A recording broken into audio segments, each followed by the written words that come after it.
রেহাজ ধীরে ধীরে ময়লা ঝুড়ি হাতের বাড়ির পিছনের দিকে হাঁটছিল। তার গায়ে পুরনো জামা, মুখে অস্বস্তির ছাপ লেগে আছে। সে জানে এই বাড়িতে টিকে থাকতে হলে তাকে অনেক অপমান সহ্য করতে হবে, তবুও মনটা শক্ত রাখার চেষ্টা করে। কেননা এই শহরে তার কোনো আপনজন নেই, একমাত্র ভরসার বাড়ির মালিক যিনি তাকে আশ্রয় দিয়েছেন। কিন্তু সেই মুহূর্তে যা ঘটলো তাতে রেয়াজ আবারও নিজের দুর্বলতাকে অনুভব করতে পারে। কিছুক্ষণ আগে ড্রয়িং রুমে প্রবল রাগে ফেটে পড়েছিল এই বাড়ির মালিকের মেয়ে নীলা। নীলা উচ্চস্বরে রেয়াজকে বলছিল, এই শুয়ারের বাচ্চা, তুই কি কোনো কাজ ঠিকঠাক ভাবে করতে পারস না নাকি? রেয়াজ ভয়ে কেঁপে ওঠে। নীলা তাকে একদমই সহ্য করতে পারে না। রেয়াজ বলে, আসলে আমি কিন্তু তার কথা শেষ হওয়ার আগেই নীলা হাত তুলে থামিয়ে দেয়। নীলা চোখে তাচ্ছিলের দৃষ্টি ছুড়ে দিয়ে বলল, থাক, আর বলতে হবে না। তোদের মতো চাকরদের কিভাবে শিক্ষা দিতে হয় তা আমি খুব ভালো করেই জানি। যা, এই ময়লাগুলো ফেলে দিয়ে আয়।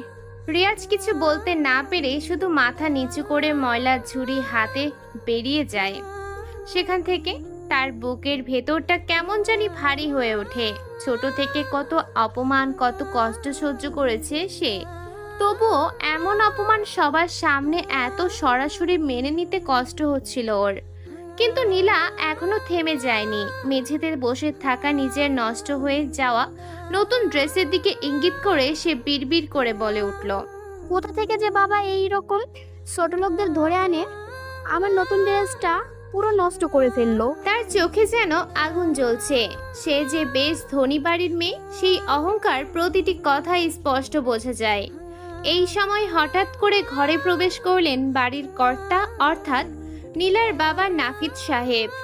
মাঝবয়সী মানুষ, চেহারায় দৃঢ়তা থাকলেও মেয়ের প্রতি টান তাকে মাঝে মাঝে দুর্বল করে ফেলে। নাফিদ এগিয়ে এসে অবাক হয়ে জিজ্ঞেস করলেন নীলাকে, কি হয়েছে মা, এত চিল্লাচ্ছিস কেন? নীলা মুখ ফিরিয়ে রাগী গলায় উত্তর দিল, আর বলো না বাবা, কোথা থেকে যে তুমি এই রকম ছোট লোকদের ধরে নিয়ে আসো? নাভিদ ভ্রু কুঁচকে বললেন। কেন, কি হয়েছে বলতো? নীলা তখন ঠোঁট কামড়ে রাগ সামলাতে না পেরে চেঁচিয়ে উঠল, জানো, আমার নতুন ড্রেসটা ও নোংরা করে ফেলেছে। আমি চাই তুমি এক্ষুনি এই মুহূর্তে ওকে বাড়ি থেকে বের করে দাও। নাভিদ শান্ত গলায় উত্তর দিলেন। না, ওকে আমি তেমন কোনো কারণে আনিনি, ও আমার জীবন বাঁচিয়েছে। নীলা হতবাক হয়ে বাবার দিকে তাকালো, তারপর বলে, কি বলছো তুমি? নাভিদ ধীরে ধীরে বললেন, হ্যাঁ মা, তুমি জানো না, কয়েকদিন আগে বাইরে আমার বড় দুর্ঘটনা হয়েছিল। আমি রাস্তার ধারে রক্তে ভেসে যাচ্ছিলাম। সবাই শুধু তাকিয়েছিল, কেউ সাহায্য করতে এগোয়নি। তখন এই ছেলেটা মানে রেহাজ আমাকে হাসপাতালে নিয়ে যায়। ডাক্তার বলেছিল যদি আরো কিছুক্ষণ দেরি হতো তবে হয়তো আমি আজ বেঁচে থাকতাম না। নীলার চোখে বিস্ময় আর রাগ মিশ্রিত হয়ে গেল। সে মুহূর্তের জন্য চুপ হয়ে যায়, কিন্তু পরক্ষণেই ঠোঁট বাঁকিয়ে তাচ্ছিলের হাসি দিয়ে বলল, তাই বলে তাকে বাড়িতে নিয়ে আসতে হবে? কিছু টাকা দিলেই তো বিদায় হতো। নাভিদ সাহেব এবার রেগে উঠলেন, কণ্ঠস্বর কাঁপছিল আবেগে। সে রেগে বলে, নীলা, তুমি কি শুধু টাকা দিয়েই মানুষের মূল্য ভাবে? সবকিছু কি টাকার মাপে বিচার করা যায়? ও শুধু আমার জীবন বাঁচায়নি, আমি বুঝতে পেরেছি ওর ভেতরে ভালোবাসা আছে, দায়িত্ব আছে, কৃতজ্ঞতা আছে। আর তুমি সেই মানুষটাকে অপমান করছো।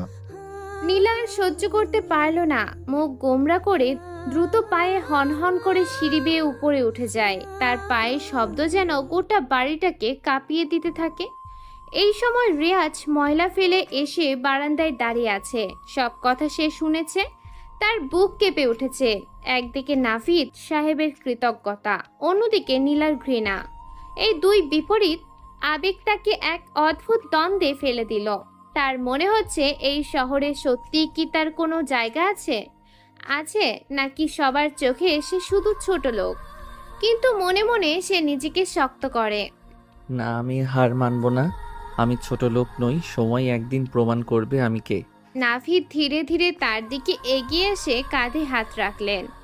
বাবা রেহাজ, আমি জানি না আমার মেয়ের কথাগুলো তোমাকে আঘাত দিয়েছে।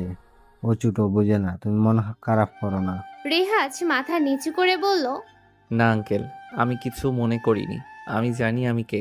নাভিদ হেসে বললেন, তুমি জানো না রেহাজ, তোমার ভেতরে আমি অনেক বড় কিছু দেখেছি। এই শহরে টিকে থাকতে হলে সাহস আর শত্রুতা দরকার। আমি বিশ্বাস করি তুমি একদিন অনেক দূর যাবে।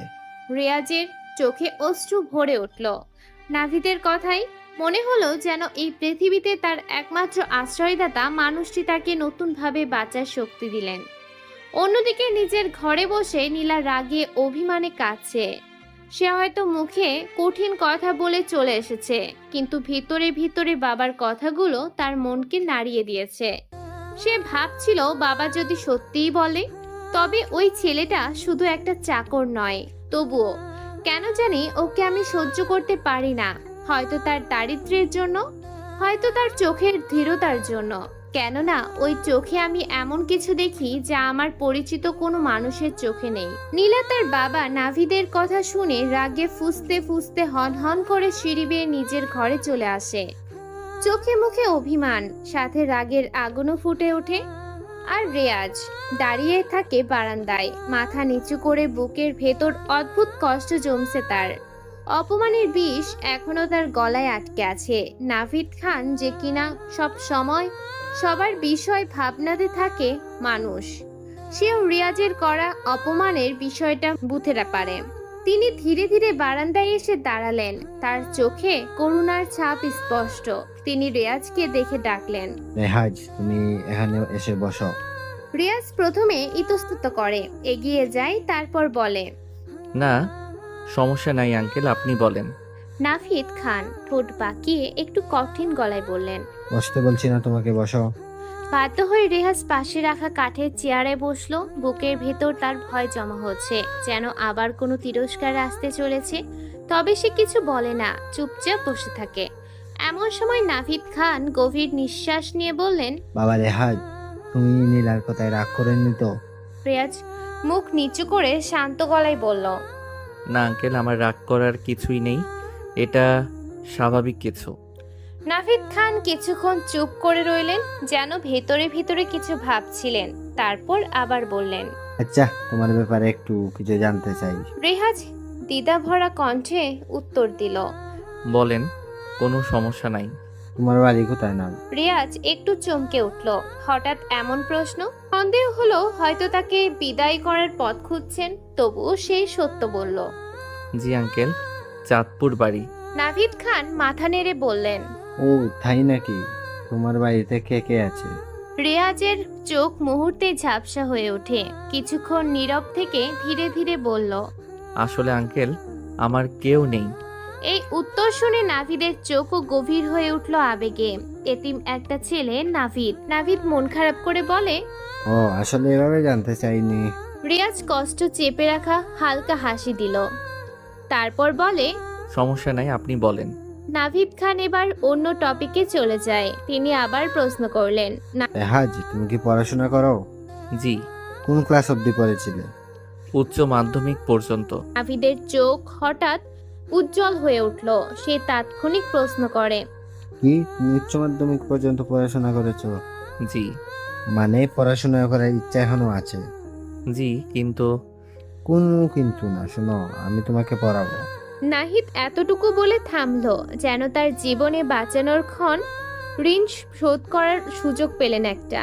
নাভিদের কণ্ঠ ধীর হয়ে উঠল। সে বলে, রেহাজ বিস্মিত হয়ে তাকালো নাভিদের দিকে, যেন নিজের কানকে বিশ্বাস করতে পারছে না। রিয়াজ অবাক হয়ে বলে, কিন্তু আপনি কেন আমাকে পড়াবেন? আমি তো সাধারণ এতিম একটা ছেলে, বাড়িতে এনে কাজ দিয়েছেন, এটাই তো অনেক। এইসব কিছুই না। কেন, কোনো অসুবিধা আছে নাকি? না আঙ্কেল, অসুবিধা নেই। তাহলে ঠিক আছে, কালই তোমার ভর্তি কনফার্ম করবো। ভালো করে পড়াশোনা করবে, কেমন? আমি আছি তো। রিয়াজের দু চোখ আর মন বিস্ময় আর কৃতজ্ঞতায় ভরে উঠল। বুক কাঁপতে লাগলো খুশিতে। তার ঠোঁট কাঁপলো কিছু বলার জন্য। ধন্যবাদ, ধন্যবাদ আঙ্কেল। কি যে বলি আর। নাভিদ সাহেব মুচকি হাসলো। কিন্তু ওদিকে কোণের ঘর থেকে নীলা এই কথোপকথনের খানিকটা শুনে ফেলে। তার মুখ লাল হয়ে উঠল রাগে। বাবার চোখে কেন এত মূল্য পেল এই চাকর ছেলেটা? নীলা তার বাবার এমন সিদ্ধান্ত কিছুতেই মেনে নিতে পারছে না। তাৎক্ষণিক নীলা কিছু বলেও না। সে চলে আসে আবার নিজের ঘরে। পরের দিন নীলা বসে আছে গাড়িতে। নাভি তো আসলো। নীলা তার বাবাকে বলে। বাবা আমাকে দাও, আমি চালিয়ে নিয়ে যাচ্ছি। নাভিদ সাহেব হেসে বলে। না, আজকে আমি নিয়ে যাব। নীলা বলে। আচ্ছা তাহলে চলো। একটু অপেক্ষা করো, কেন? রেজাজ আসবে, তাকে নিয়ে যাব। কি, এই চাকরটা আমাদের সাথে যাবে এই গাড়িতে? বাবা তোমার মাথা ঠিক কি আছে? হ্যাঁ আছে, আর সে চাকর নয়, সে এসেছে ডাকতে, নিজ থেকে কাজও করে। সে চাকরি, আমি যাব না গাড়িতে। নীলা অবাক হয়ে যায়। নীলা আর কিছু বলে না, চুপচাপ গাড়িতে বসে থাকে। কিছু সময় পর রিয়াজ আসে গাড়ির সামনে। পেছনে নীলার পাশে বসতে যাবে, কিন্তু নীলা যেভাবে তাকায়, ভয়ে রেয়াজ সামনের সিটে গিয়ে বসে। সকালে নাভিদ, নীলা আর রেহাজ একসাথে কলেজে আসে। রেহাজ আজ ভর্তি হবে। রেহাজের বুক কাঁপছে অদ্ভুত উত্তেজনায়। নতুন পথ, নতুন স্বপ্ন, সবকিছু যেন নতুন রঙে রঙিন হয়ে উঠেছে। সে কখনো ভাবেনি এমন কোনো সুযোগ তার আসবে। কিন্তু নীলা পুরো পথটায় মুখ গোমড়া করে বসে রইল, একবারও চোখ ফেরালো না রেহাজের দিকে। তার অহংকার মানতে পারছিল না যে বাবার ইচ্ছায় একই কলেজে পড়বে সেই ছেলেটা, যাকে সে চাকর ছাড়া আর কিছুই ভাবে না। কিছু সময় পর ভার্সিটিতে চলে আসে। নীলা দ্রুত নেমে যায় গাড়ি থেকে। নীলা এই ভার্সিটিতে পড়ে। নাভিদ রেহাজকে নিয়ে অফিস রুমে আসে। কিছু সময়ের ভিতরে ভর্তি প্রক্রিয়া শেষ হয়। রেহাজ নিজেই বাড়ি চলে আসে। সে কিভাবে শুরু করবে বুঝতে পারে না। দিন কেটে যেতে থাকে, কিন্তু প্রথম 1 মাস রেহাজ নিয়মিত ক্লাসে যায়নি, কারণ বাড়িতে রোজ নীলার কটূক্তি। কথায় কথায় তার ভার্সিটিতে তারা ক্লাসে ভর্তি হবার বিষয়টা নিয়ে খোঁটা দেয়া। কলেজে গেলে সে কি করবে সেসব নিয়ে বলাতে রেহাজ আর ভার্সিটিতে যায়নি মাসখানিক। যদিও তার কাছে কলেজের পরিবেশ, নীলার দৃষ্টি, সহপাঠীদের কটূক্তি, কি হব সব মিলিয়ে তার ভেতরে এক অদৃশ্য ভয় কাজ করছিল। অন্যদিকে নীলা প্রতিদিন নিয়মিত ক্লাসে যেত। তার পরিচিত বন্ধু বান্ধব, বিশেষ করে রিফা, কলেজের অন্যতম দাপুটে মেয়ে, তারা নীলাকে কেন্দ্র করে গড়ে তুলেছিল এক প্রকার ছোট্ট রাজত্ব। মাসখানিক পর রেহাজ ভার্সিটিতে যাবে ঠিক করেছে। নীলা আগেই চলে গেছে। 1 মাস পর অবশেষে সাহস সঞ্চয় করে রেহাজ কলেজে যাওয়ার সিদ্ধান্ত নেয়। সেদিন সকালটা তার কাছে নতুন জীবনের মতো মনে হচ্ছে। মনের ভেতর দ্বিধা কাজ করে, কিন্তু নাভিদের দেওয়া উৎসাহ মনে পড়ে আবার শক্ত হয়। সে গুটি গুটি পায়ে কলেজের গেটের ভেতরে দিয়ে প্রবেশ করে। চোখে বিস্ময় লেগে আছে। এত বড় ক্যাম্পাস, চারপাশে দৌড়ঝাঁপ করা শিক্ষার্থীরা, আড্ডা হাসিতে যেন ভরপুর জায়গা। কোথাও একদল ছাত্র ক্রিকেট খেলছে, কোথাও মেয়েরা আড্ডায় মেতে উঠেছে। হঠাৎ তার চোখ আটকে গেল কলেজ ক্যাম্পাসের এক কোণে। সেখানে দাঁড়িয়ে আছে এক বিশাল বকুল গাছ। গাছের নিচে ছায়া, আর মাটিতে ছড়িয়ে ছিটিয়ে আছে সাদা বকুল ফুল। রেহাজের মনে হলো এই গাছটা যেন তার জন্যই অপেক্ষা করছে। হয়তো এখানেই একদিন সে শান্তি খুঁজে পাবে। কিন্তু সেই মুহূর্তে দূর থেকে ভেসে এলো কয়েকটি কণ্ঠ রেহাজের কানে। নীলার বান্ধবী রিফা রেহাজকে দেখে হেসে উঠে বলল, আরে নীলা, দেখ তো, নিচে একটা খ্যাতমার্কা ছেলে আসছে। নীলা চোখ সরু করে তাকালো সেদিকে। সঙ্গে সঙ্গে ঠোঁটে তাচ্ছিলের হাসি ফুটে ওঠে। সে আগুনে ঘি দেবার মতো করে রেহাজকে শুনিয়ে বলে, আরে এটা তো আমাদের বাড়ির চাকর ছেলেটা, শখ জেগেছে ভার্সিটিতে পড়বে। রিফা চোখ বড় করে অবাক হয়ে যায়। কিছু সময় পর বলে, কি বলিস? তাহলে তো আরো ভালো, এখন মজা হবে। দুজনে মিলেমিশে হাসতে থাকলো, যেন হাসি নয়, কারোর প্রাণ যাবার আক্রমণ। এদিকে রেহাজ ধীরে ধীরে এগিয়ে আসছে। তার চোখে ভয়, বুক ধরফর করেছে, তবুও সে সাহস করে পা ফেললো। কলেজের গেট পেরিয়ে ভেতরে আসে সে। চারপাশে একবার চোখ বুলিয়ে নিল। এই জায়গাটাই হবে তার নতুন যুদ্ধক্ষেত্র। নীলা এবার জোরে ডাক দিল রেহাজকে, এই যে মিস্টার চাকর, এদিকে আয়। রিফা হেসে নীলার সাথে গলা চড়ালো। এই, তোকে ডাকছি, শুনছিস না নাকি? রেহাজ ধীরে ধীরে তাদের দিকে তাকালো। চমকে যায় সে। চোখ পিরমির করে কিছুক্ষণের জন্য স্থির করলো দৃষ্টি। মনে হলো সে যেন আর আগের মতো ভীত নয়। এই প্রথমবার নীলার চোখের সঙ্গে রেহাজের চোখ সরাসরি মিলল। নীলার বুকের ভেতর হঠাৎ কেঁপে ওঠে। সে বোঝাতে পারল না এমন হবার কারণ রাগে নাকি অন্য কোনো কারণে। রেহাজ ধীরে ধীরে এগিয়ে এলো ওদের দিকে। মুখে কোনো কথা নেই, কিন্তু তার দৃষ্টি ছিল তীক্ষ্ণ, আত্মবিশ্বাসী, যেন সে বুঝে গেছে এ জীবন সহজ হবে না, তবে সে ভাঙবেও না, এগিয়ে যাবে। নীলা মুখ ঘুরিয়ে হেসে উঠল। সে বলে, দেখিস রিফা, এখন থেকে আসল মজা শুরু হবে। রিফা হাততালি দিয়ে হেসে উঠল। হ্যাঁ, এই ছেলেকে আমরা কলেজের আসল চাকর বানাবো। রেহাজ কিছু না বলে বকুল গাছটার নিচে গিয়ে দাঁড়ালো। তার চোখে ছিল গভীর এক প্রতিজ্ঞা। তোমরা আমাকে যতই অপমান করো, আমি থামবো না। আমি প্রমাণ করব আমি শুধু চাকর নই, আমি রেহাজ বড় কিছু করতে পারি। রেহাজ ধীরে ধীরে কলেজ ক্যাম্পাসে প্রবেশ করেছিল। প্রথম দিনেই বুক ধুকপুক ধুকপুক করছে। চারপাশে নতুন পরিবেশ, নতুন মুখ। ছাত্ররা আড্ডা দিচ্ছে, মেয়েরা হাসাহাসি করছে, কেউ বই খুলে বসেছে, কেউ আবার মাঠে দাঁড়িয়ে খেলছে। তার চোখ হঠাৎ আটকে গেল এক কোণে। সেখানে দাঁড়িয়ে নীলা আর তার বান্ধবী রিফা, দুইজনের হাতে রঙিন ফাইল, মুখে আত্মবিশ্বাসের ছাপ। তারা যেন সবার চেয়ে আলাদা, দৃষ্টি আকর্ষণের কেন্দ্রবিন্দু। রেহাজের দৃষ্টি তাদের ওপর পড়তেই নীলা ব্যঙ্গ ভরে বলে উঠল, এই যে মিস্টার চাকর, এদিকে আয়। রিফাও চোখ করল। এই তোকেই দেখছি, শুনছিস না? রেহাজ এক মুহূর্ত থমকে দাঁড়ালো, তারপর চোখ পিড়বিড় করে তাদের দিকে তাকালো। সে ভেবেছিল হয়তো ভুল শুনেছে। আমাকে বলছেন? ধীরে ধীরে জিজ্ঞেস করলো রেহাজ। নীলা ঠোঁট বাঁকিয়ে বলল, না, অন্য কাউকে বলছি গাধা। তোর কানেও কি সমস্যা আছে? রেহাজ মাথা নিচু করে বলল। আসলে আমি ভেবেছিলাম অন্য কাউকে ডাকছেন। নীলা তীক্ষ্ণ দৃষ্টিতে তাকালো। অন্য কেউ চাকর নাকি? শুধু তুই ছাড়া আর কেউ চাকর হতে পারে? কথাগুলো যেন ছুরি হয়ে বিঁধল রেহাজের বুকের ভেতর। সে চুপ করে দাঁড়িয়ে রইল সেখানে।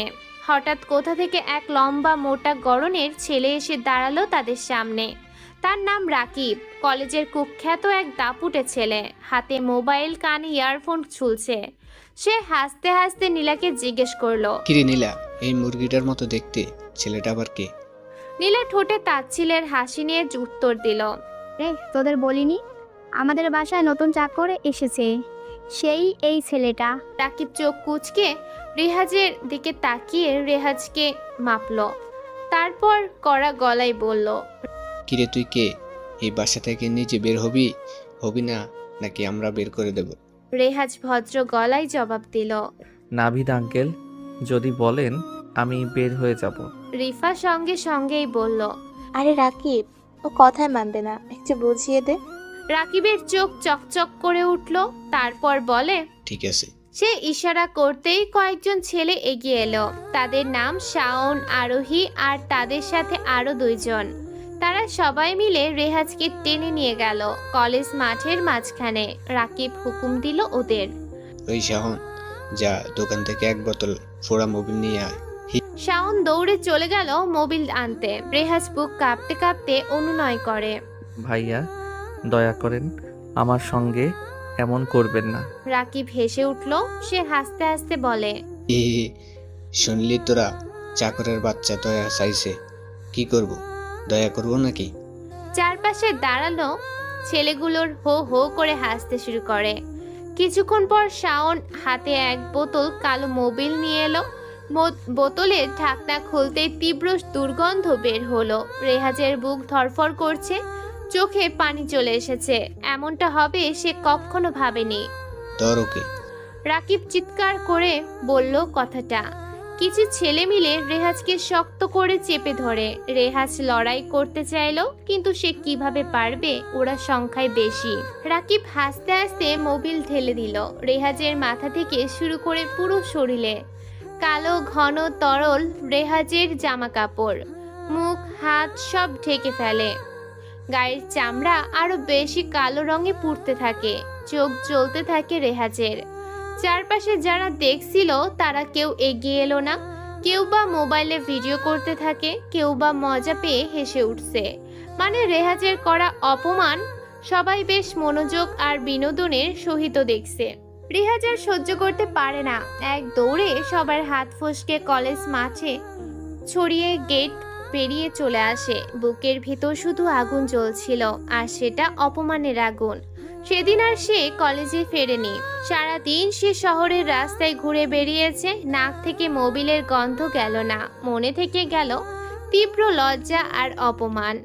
পরের দিন সে ভার্সিটিতে যাবার সিদ্ধান্ত নেয়, তবে নিজের বুক শক্ত করলো। মনে মনে বলল, না, পালিয়ে থাকলে চলবে না। আমি যদি হেরে যাই তবে তারা সারা জীবন আমাকে চাকর বলেই যাবে। নীলারা। সে আবার কলেজে আসে। নীলা তখন বান্ধবীদের সঙ্গে আড্ডা দিচ্ছিল। রেহাজকে দেখেই চিৎকার আবার করে উঠল। এই চাকরের বাচ্চা, এদিকে আয়। রেহাজ ধীরে ধীরে বলল। আমাকে বলছেন? নীলা ঠোঁটে তাচ্ছিলের হাসি মেখে বলল। জি হ্যাঁ, আপনাকেই বলছি। রেহাজ শান্ত গলায় উত্তর দিল। বলেন। তবে এখন ক্লাসের সময় হয়ে গেছে, আমাকে ক্লাসে যেতে হবে। রেহাজের কথায় নীলার চোখ লাল হয়ে উঠল রাগে। ঠিক তখনই শাওন এসে তার মাথায় জোরে চটকে দিল। এই এত কথা বলছিস কেন ভাই? তোকে ডাকছে না? রাকিব এবার হাতে একটা সিগারেট ধরিয়ে সামনে এগিয়ে এলো। এই ধর, এটা খা। রেহাজ মাথা নাড়াতে শুরু করে। রাকিব চোখ বড় বড় করে গর্জে উঠল। তোকে বললাম না খেতে। পরিস্থিতি আরো খারাপ হওয়ার আগে হঠাৎ করেই এক স্যার মাঠে এসে পড়লেন। তাকে দেখেই নীলা, রিফা, রাকিব, শাওন, আরোহী সবাই আটকে ওঠে। রাকিব বলে, চল চল, স্যার আসছে। হ্যাঁ, চল চল। এক নিমিষে সবাই সরে গেল সেখান থেকে। রেহাজ সেখানে দাঁড়িয়ে রইল। বুক ধড়ফড় করছে ওর। তার চোখে তীব্র ব্যথা, কিন্তু মনের ভিতরে জন্ম নিয়েছে নতুন এক প্রতিজ্ঞা। ঘটনাগুলো তাকে ভিতরে ভিতরে জ্বালিয়ে দিচ্ছে, কিন্তু সেই আগুনকে সে দুর্বলতায় রূপান্তর করে না, বরং প্রতিজ্ঞা করে। আমি ওদের প্রমাণ করে দেব আমি শুধু চাকর নই, আমি রেহাজ। আমার পরিচয় টাকা বা পদবিতে নয়, আমার মেধা আর পরিশ্রমে। সে মাথা নিচু করে ক্লাসের দিকে হাঁটা দিল। ক্লাসরুমের ভেতরে বসে সে কলম বের করে। চারপাশে কিছু দৃষ্টি এখনো তাকে অবজ্ঞা করেছে। কেউ ফিসফিস করে হাসছে রেহাজকে দেখে, কিন্তু সে সেদিকে মন দিল না। অন্যদিকে নীলা নিজেও এক অদ্ভুত টানাফোড়েনে পড়ে। বাইরে সে রেহাজকে তাচ্ছিল্য করছে, তাকে অপমান করছে, কিন্তু ভিতরে ভিতরে বাবার কথাগুলো বারবার মনে পড়ছে ওর। এই ছেলেটাই আমার জীবন বাঁচিয়েছে, এই কথাটা সে ভুলতে পারে না। নীলা বুঝতে পারছে না কেন রেহাজের চোখে এত ধীরতা, কেন তার মুখে কোনো ভয় নেই, যদিও বারবার অপমানিত হচ্ছে।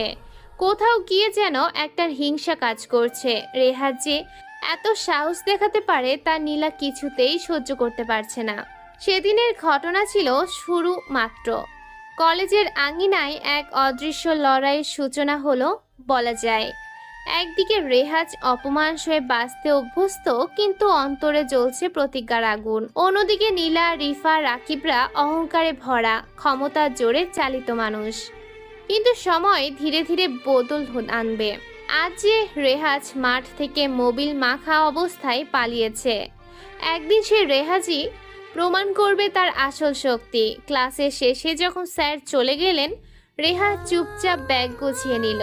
বকুল ফুলের গাছের নিচে দাঁড়িয়ে সে আকাশের দিকে তাকালো।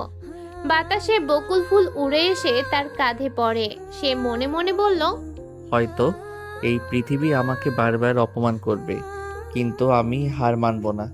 একদিন এরা সবাই দেখবে আমি কে। কলেজে ভর্তি হবার পর থেকে রেহাজ যেন এক অদ্ভুত পৃথিবীতে আটকা পড়ে গেছে। এখানে চারপাশে ধনী পরিবারের ছেলে মেয়ে, দামি ব্র্যান্ডের জামা কাপড়, দামি মোবাইল, দামি গাড়ি, সবকিছু যেন ঝকঝকে। আর ও সাধারণ ফতুয়ার ওপর হালকা ধোয়া ওঠা প্যান্ট, জুতাও যেন জীবনের সংগ্রামের সাক্ষী। প্রথম দিন থেকেই রেহাজ বুঝে গেছে এই কলেজের অনেকেই ওকে মেনে নিতে পারছে না। ওদের চোখে ও যেন কোনো চিড়িয়াখানার প্রাণী, যাকে দেখে তারা হাসবে, মজা নেবে আর অপমান করবে।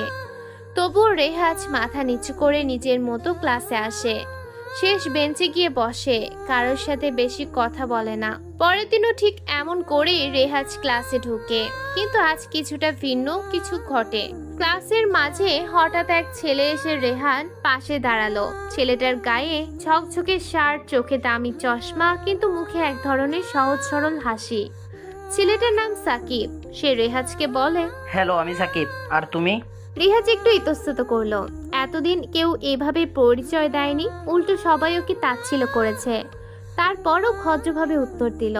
আমি রেহাজ। সাকিব হেসে বলল। আমরা কি ফ্রেন্ড হতে পারি? রেহাজ বিস্মিত হয়ে তাকালো। ফ্রেন্ড? সবাই তো আমাকে খ্যাত বলে ডাকে। সাকিব ধীরভাবে বলল।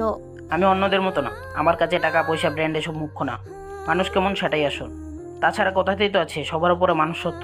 বলো, আমাকে ফ্রেন্ড বানাবে কিনা? রেহাজের চোখে এক মুহূর্তের জন্য পানি চলে এলো। সে যেন ভুলেই গিয়েছে পৃথিবীতে ভালো মানুষ বলেও কিছু আছে কিনা। সে মাথা নিচু করে বলল। আচ্ছা, আমরা ফ্রেন্ড। সাকিব আনন্দে হাত বাড়িয়ে দিল রেহাজের দিকে। তারপর আবার বলে, চলো, এখন থেকে আমরা বন্ধু। সাকিব কিছুক্ষণ চুপ করে রইল। তারপর হঠাৎ বলল, আমাকে বসতে বলবে না তোমার পাশে? রেহাজ লজ্জায় হেসে ফেলল।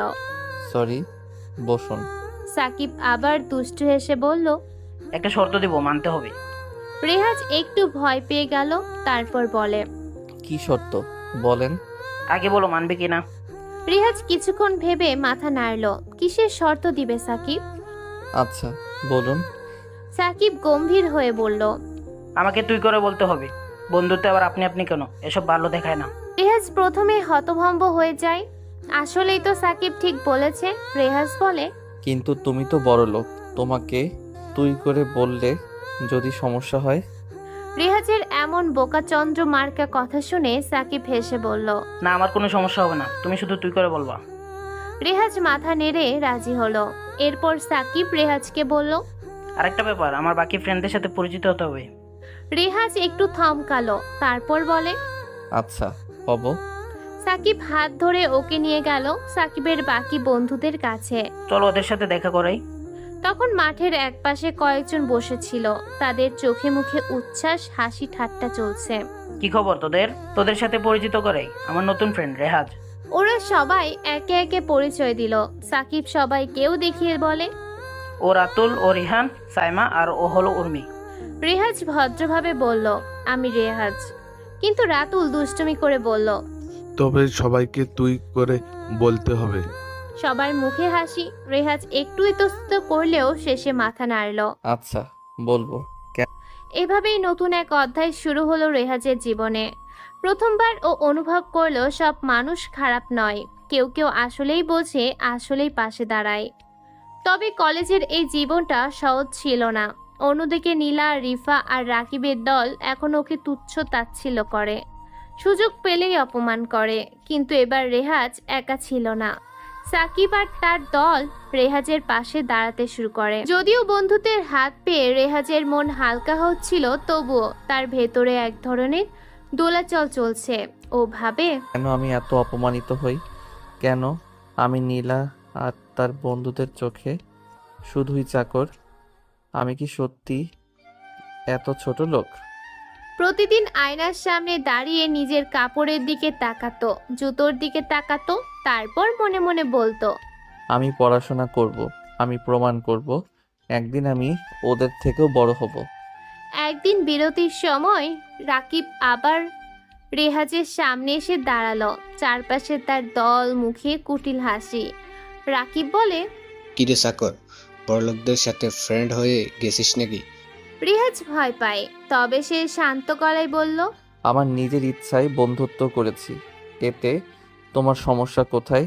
রাকিব গর্জে উঠল। রেহাজের মুখে যেন কথা ফুটেছে। চুপ কর, তোকে আবার এত কথা বলতে হবে নাকি? এখনই তোরে দেখাচ্ছি মজা, চল আমার সাথে। রাকিব রেহাজের গায়ে হাত তুলতেই হঠাৎ সাকিব এগিয়ে এলো। সে সাকিবকে বলে, ওই রাকি, বেশি বাড়াবাড়ি করিস না। ও এখন থেকে আমাদের বন্ধু। কেউ ওর গায়ে হাত দিলে সেটা আমাদের গায়ের সাথে লাগে। রাতুল, রেহান, সাইমা, উর্মিও সাকিবের পাশে এসে দাঁড়ালো। রাকিব দাঁত কিলিয়ে বলল, দেখিস, একদিন না একদিন তোকে এমন শিক্ষা দিব যে তুই কলেজে আসতে ভুলে যাবি। সেদিন আর কোনো ঝামেলা হলো না। কিন্তু নীলা দূর থেকে সবকিছু দেখে মনে মনে ক্ষেপে ওঠে। সে ভাবে, এই চাকরটা এখন সাকিবদের সাথে মিশছে না, এভাবে হতে দেওয়া যাবে না। দিনগুলো কেটে যাচ্ছিল। ক্লাস, পড়াশোনা, নতুন বন্ধু, সবকিছু ধীরে ধীরে রেহাজকে ভরসা দিচ্ছিল। ও ও অনুভব করে শুধু জন্ম বা দরিদ্রতার কারণে কাউকে ছোট করা যায় না। মন আর পরিশ্রম থাকলে মানুষ অনেক দূর যেতে পারে। সাকিব প্রায় ওকে উৎসাহ দিতে বলতো, দেখিস রেহাজ, একদিন তুই প্রমাণ করবি তোর যোগ্যতা। তখন এসব যারা তোকে অপমান করে তারাই মাথা নিচু করবে। রেহাজ এসব শুনে হাসতো, কিন্তু ভেতরে ভেতরে সে শপথ নিত। হ্যাঁ, আমি প্রমাণ করব। এই অপমান, এই কষ্ট আমি ভুলবো না। নীলা এখনো রেহাজকে মেনে নিতে পারছে না। প্রতিদিন ওর চোখে ঘৃণা, কানে তাচ্ছিল ভরা কথা শোনাতো। তবুও রেহাজ চেষ্টা করত কোনো ঝামেলায় না জড়াতে। কিন্তু একদিন লাইব্রেরিতে হঠাৎ নীলা আর রেহাজ মুখোমুখি হয়। নীলা বই খুঁজছিল, হঠাৎ তাক থেকে বই পড়ে যায়। রেহাজ নিচু হয়ে সেটা তুলে দিল, তারপর নীলাকে বলে, এই নিন বইটা।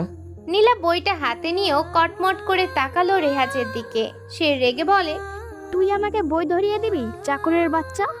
রেহাজ শান্ত গলায় বলল, আমি শুধু সাহায্য করতে চেয়েছিলাম। নীলার রাগে কচকচ করতে করতে চলে যায় সেখান থেকে। কিন্তু ভেতরে ভেতরে একটা অজানা অনুভূতি তাকে নাড়া দিতে থাকে। রেজা কেন সব সময় চুপচাপ থাকে? কেন উত্তর দেয় না? কেন এত ভদ্র আচরণ করে? দিন কেটে যাচ্ছিল। কলেজের মাঠে বকুল ফুলের গাছের নিচে রেহাজ, সাকিব আর তাদের দল প্রায় বসেই। তারা একসাথে পড়াশোনা করে, হাসে, স্বপ্নের কথা বলতো। কিন্তু সামনে আরো ঝড় আসছে। নীলা, রাকিব, রিফারা সহজে মেনে নেবে না যে এক সময় চাকর বলে অপমান করা রেহাজ এখন সবার ভালোবাসার জায়গা করে নিচ্ছে। রেহাজ জানতো তার পথ এখনো দীর্ঘ, তবে সে একাই নয়, তার পাশে আছে সাকিবরা। আর সেই শান্তিটুকুই ওকে এগিয়ে নিয়ে যাবে নতুন জীবনের পথে। রেহাজ ধীরে ধীরে কলেজ জীবনের সাথে মানিয়ে নিচ্ছিল। নতুন পরিবেশ, নতুন মানুষ, সবই তার কাছে অচেনা। ক্লাসে বসে থাকলেও সে প্রায় অন্যদিকে তাকিয়ে থাকে। সেদিনও তাই হচ্ছিল। হঠাৎ স্যার তার দিকে তাকিয়ে বললেন, এই ছেলে দাঁড়াও। রেহাজ ভরকে গিয়ে উঠে দাঁড়ালো। জি স্যার। স্যার ভ্রুকুচকে প্রশ্ন করলেন, তুমি কি এই কলেজের ছাত্র? রেহাজের কথায় আগেই পেছন থেকে নীলা বলে উঠল, না স্যার, ও আমার চাকর। নীলার এই কথায় পুরো ক্লাস ফেটে পড়ল হাসিতে। চারদিক থেকে তাচ্ছিলের শব্দ উঠল। তবে রেহাজের কয়েকজন বন্ধু সাকিব, রাতুল প্রতিবাদে এগিয়ে এলো। থামো সবাই। স্যারের কণ্ঠে কঠোরতা, সাথে সাথেই পুরো ক্লাস চুপ হয়ে গেল। স্যার আবার রেহাজকে জিজ্ঞেস করলেন, তুমি কি কলেজে নতুন? জি। আগে কোথায় থাকতে? আগের জায়গাটা অজানা থাক। স্যার কিছুক্ষণ চুপ করে রইলেন, তারপর আর কোনো কথা না বলে লেকচার চালিয়ে গেলেন। রেহাজ মাথা নিচু করে আবার বসে পড়ল নিজের জায়গাতে। ক্লাস শেষে দুপুরে মাঠের বাইরে কয়েকজন বন্ধু মিলে আড্ডা দিচ্ছিল রেহাজ। তখন হঠাৎ শাওন এসে হাজির ওদের সামনে। শাওন বলে, ওই রেহাজ, তোকে রাকিব ভাই ডাকছে। সাকিব সঙ্গে সঙ্গে বাধা দিল। ও যাবে না। শাওন চোখ পাকিয়ে বলল, আমি তোকে বলছি না, ওকে বলছি। সাকিবের রাগ বাড়ল। সে বলে, না রেহাজ, তুই যাচ্ছিস না, ওরা তোকে রেগিং দেবে। কিন্তু রেহাজ কারোর কথা শুনল না। চুপচাপ শাওনের সাথে এগিয়ে গেল। কিছুটা ভয়, কিছুটা অজানা কৌতূহল তাকে টেনে নিচ্ছিল। মাঠের এক কোণে রাকিব দাঁড়িয়েছিল। চারপাশে কয়েকজন ছেলে। রাকিব রেহাজকে দেখেই সামনে এগিয়ে এলো। রিয়াজকে বলে, এই তোকে না বলছি নীলাদের বাড়ি থেকে চলে যেতে? রেহাজ মাথা নিচু করে রইল, কোনো জবাব দিল না।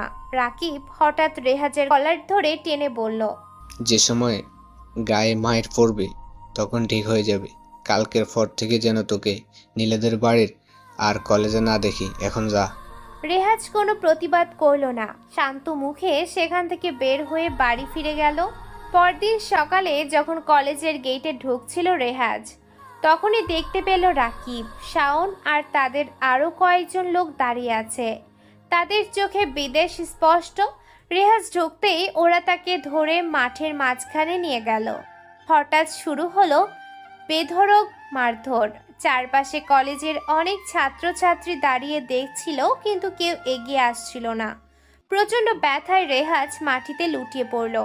ঘুষি, লাঠির আঘাতে শরীর অবশ হয়ে গেল।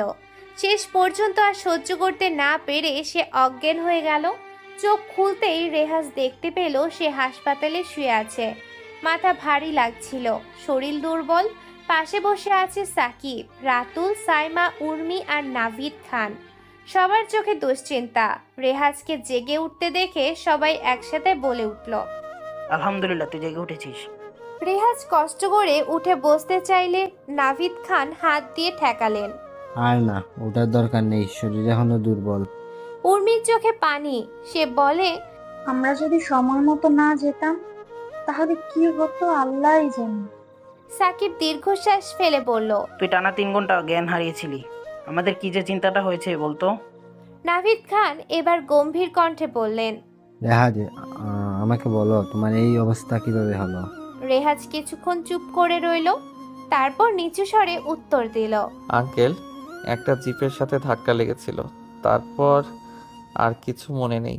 নাভিদ খান সন্দেহ ভরা চোখে তাকালেন। একটা জিপের সাথে ধাক্কা, কথাটা যেন বিশ্বাসযোগ্য শোনালো না কারোর কাছে। সবাই একে অপরের দিকে তাকালো, কিন্তু রেহাজ চুপ করে রইল, চোখে মুখে ক্লান্তি আর অবসাদ। বাস্তবে রেহাজ জানতো যে ওর এই অবস্থা রাকিবদের হাতে মার খাওয়ার ফল, কিন্তু সে কাউকে কিছু বলল না। কেন যেন তার ভেতরে এক অদ্ভুত ধীরতা তৈরি হয়েছে। হয়তো সে জানে এই সত্য প্রকাশ করলে আরো বড় বিপদ আসবে, কিংবা হয়তো নিজের দুর্বলতা কারোর সামনে দেখাতে চাচ্ছিল না। সাকিব আর রাতুল দুজনেরই সব বুঝতে পারে, তবে তারা কিছু বলল না। সবার সামনে বিষয়টা চাপা থাকায় বুদ্ধিমানের কাজ মনে হলো। নাভিদ খান দীর্ঘশ্বাস ফেলে উঠে দাঁড়ালেন, তারপর বলল, তুমি এখন বিশ্রাম নাও, শরীর শক্ত করো, যাই ঘটুক না কেন আমি তোমার পাশে আছি। রেহাজ চোখ বন্ধ করে। মনের ভিতরে হাজারো ঝড় বয়ে যাচ্ছে।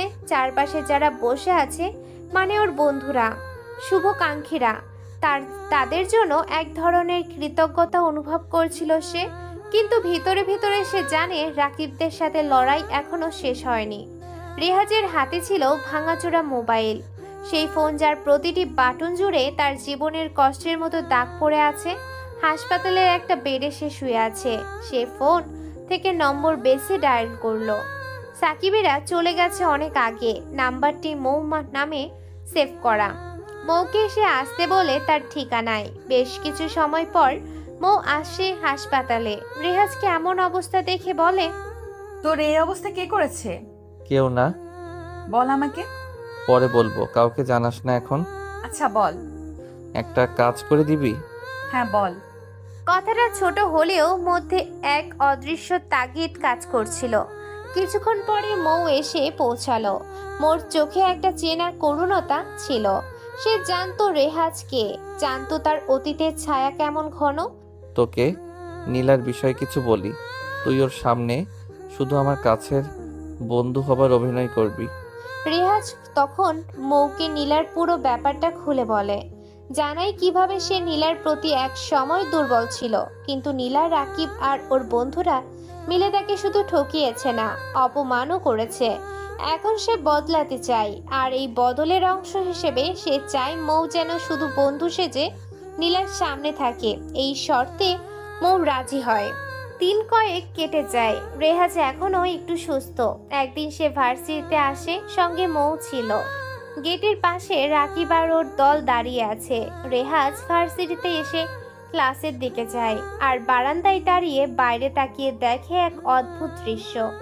রাকিব ও তার বন্ধুরা মৌকে র্যাগিং করছে, অশোভন ভঙ্গিতে কথা বলছে মৌয়ের সাথে, বাজে মন্তব্য ছুড়ে দিচ্ছে। রেহানের মুখ শুকিয়ে যায়। সে অবাক হয়, কারণ এই মই তো তার পাশে ছিল হাসপাতালে, তার সবটা জেনেও পাশে দাঁড়িয়েছিল। আর এখন হঠাৎ সে দেখে নীলা এসে দাঁড়ায় ওদের সামনে। নীলা হাসতে হাসতে রেহাজকে বলে ওঠে, এই দেখ কে এসেছে। কে এসেছে? আরে দেখছিস, আমাদের সেই পুরনো চাকর মশাই। রেহাজ কিছু বলার আগেই মৌ বলে ওঠে, আপনার ভাষা ঠিক করুন। এই কথা শোনার সাথে সাথেই নীলা চরম অপমানিত হয়ে মৌকে এক চড় কষায় এবং ঠোঁট বাঁকিয়ে বলে, ওই আমি আমার চাকরকে যা খুশি বলবো, তাতে তোর কি?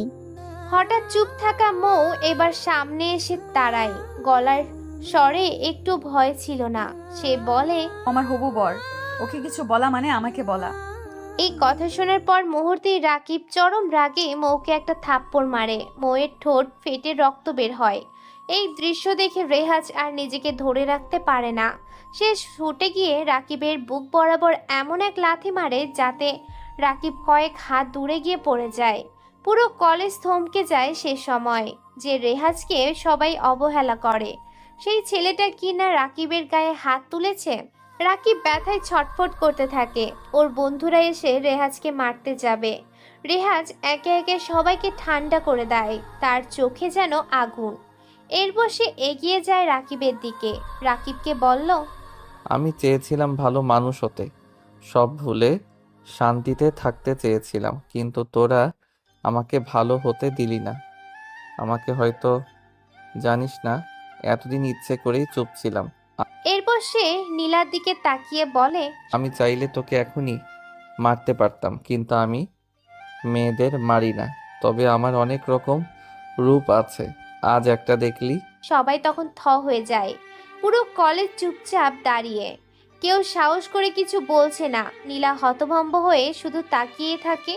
রেহাজ বইয়ের হাত ধরে সোজা বেরিয়ে আসে কলেজ থেকে, নিয়ে যায় মৌকে তার বাড়িতে।